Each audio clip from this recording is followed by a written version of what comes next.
pessoal, boa tarde. Está com nós o canal É Tarde Leve. Eu lá que deixe seu joinha, deixe seu comentário, deixe seu coraçãozinho e bora lá então por vídeo.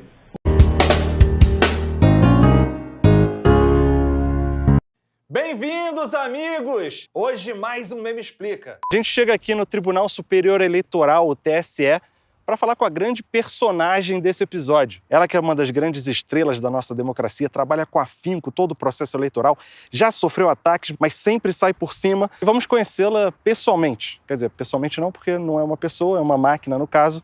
Estou falando da urna eletrônica. E quais as principais vantagens? A gente tem uma solução que foi adequada para o contexto histórico do país. Se nós tivéssemos um risco muito baixo, não tivéssemos fraude, poderia ter o voto manual. Mas como há tanto o risco de mudança dos votos, quanto de coação dos eleitores, compra de votos e etc., a gente precisa da urna eletrônica que garante a integridade dos votos e o sigilo total do voto. Eu fiz o dever de casa, sei que a primeira urna eletrônica surgiu aqui no Brasil em 1996, mas ela não é a mesma que a gente tem hoje. Por que são feitas essas atualizações? Como que elas são feitas? De quanto em quanto tempo? A gente compra, em média, uma urna eletrônica a cada 2 anos. E a gente vai sempre revendo as especificações e tentando evoluir a segurança. Então, principalmente a gente muda a segurança no software, mas nós já fizemos alguns grandes saltos no hardware da urna eletrônica, que é a parte do equipamento propriamente dito, né? Fonte. Todo o sistema da urna eletrônica, o sistema de votação, apuração e totalização são lacrados conforme a lei. A lei descreve que a gente tem que abrir esses sistemas para as entidades fiscalizadoras, nos casos partidos políticos, OAB e Ministério Público, até 6 meses. Mas a gente, em resolução, o TSE, ampliou isso para até 16 classes de entidades, né?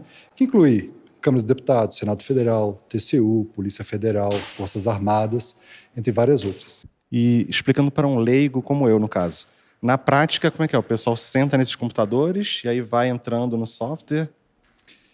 Eles podem olhar o código-fonte, que seria a receita do bolo. Se você olhar a urna como um computador, o computador vai executar uma receita de bolo, né, para sair um bolo no final, que é o dado processado. Então é fundamental que eles olhem essa receita do bolo para saber se, quando chega o voto de um determinado candidato, se ele é somado da forma adequada, se o voto fica armazenado de uma forma adequada. E ao final é feita uma cerimônia de lacração, que é transformar essa receita de bolo numa linguagem que o equipamento reconheça. Isso é feito diante dos partidos, diante do Ministério Público e de todas essas entidades que quiserem comparecer. Estive num lugar tão apropriado para ligar para o nosso advogado e tirar aquelas dúvidas legais sobre essa questão de urnas, votos.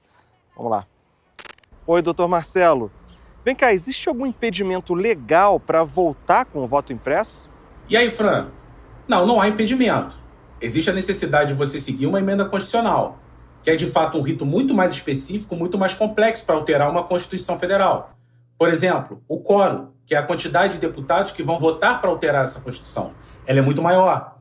Então é mais complexo, mas você pode, de fato, alterar. Inventar fake news ou levantar hipótese de fraude nas urnas eletrônicas durante a eleição, isso é um crime de alguma forma? Fran, entende-se que sim. Estaremos diante de um atentado ao Estado Democrático de Direito a fazer esse tipo de declaração sem apresentar qualquer prova.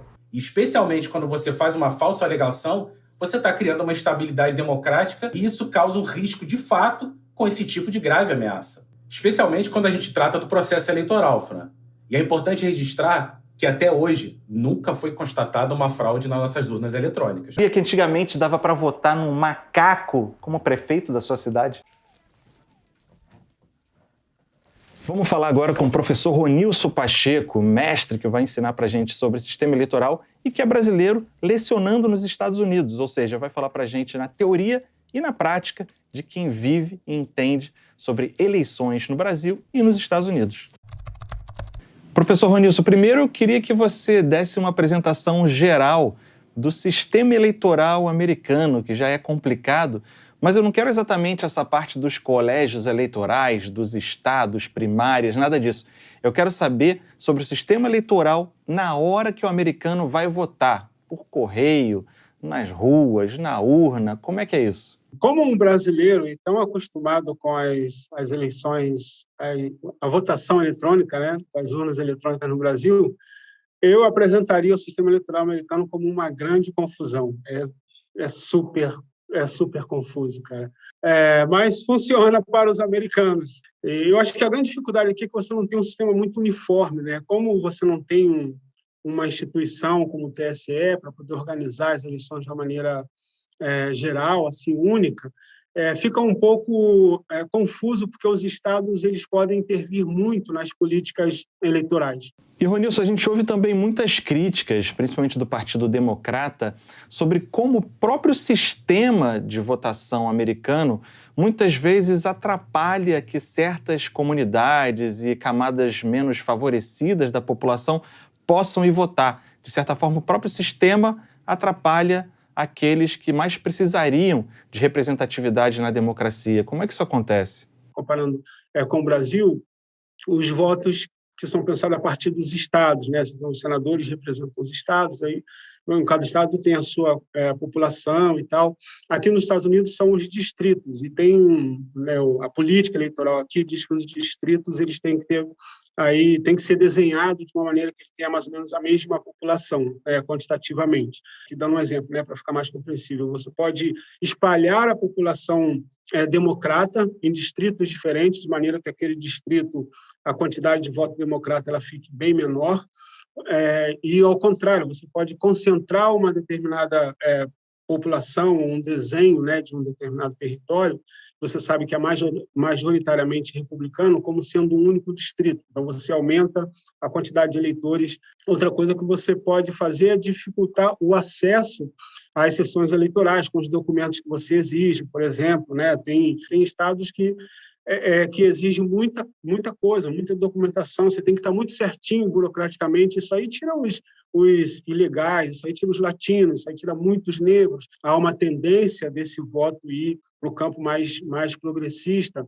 Você tem várias formas, e esse é um grande assunto aqui nos Estados Unidos nesse momento. E se a gente pegar as duas últimas eleições, a gente teve Trump e Hillary, depois Trump e Biden, como é que esses dois processos servem para ilustrar algumas dessas questões sobre o próprio sistema eleitoral americano, Ronilson? Propriamente nas duas últimas eleições, obviamente você tem uma certa familiarização com o processo eleitoral, como ele é nos Estados Unidos, por mais caótico que ele seja, e você tem a eleição de Donald Trump, em que tudo isso não só entra em xeque, como isso meio que vira uma grande panela de pressão, na medida em que ele tensiona, dizendo que as eleições foram fraudadas. Nunca foi colocado em xeque a questão do voto pelo correio, por exemplo, O SPS sempre foi uma das instituições mais confiáveis dos Estados Unidos. Ele colocou isso em xeque, se era válido e quão verdadeiro era aquele voto e aquele resultado.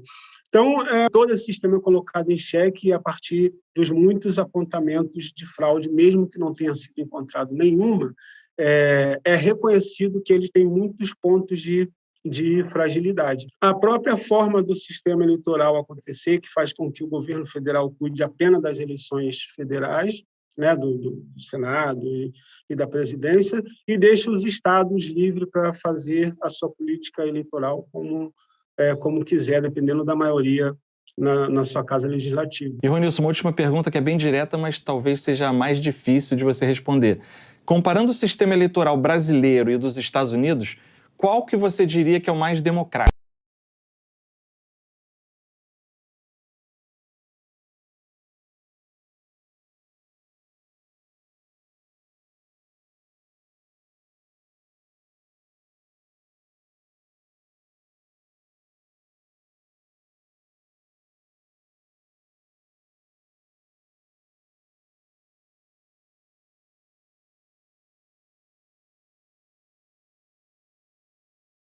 Obrigado, eu queria que você assistir até o final.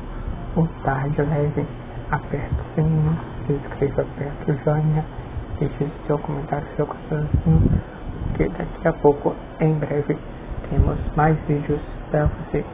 Se inscreva, compartilhe, seja bem-vindo. Meu nome é Carlos Castro e em breve terá mais vídeo, se Deus quiser.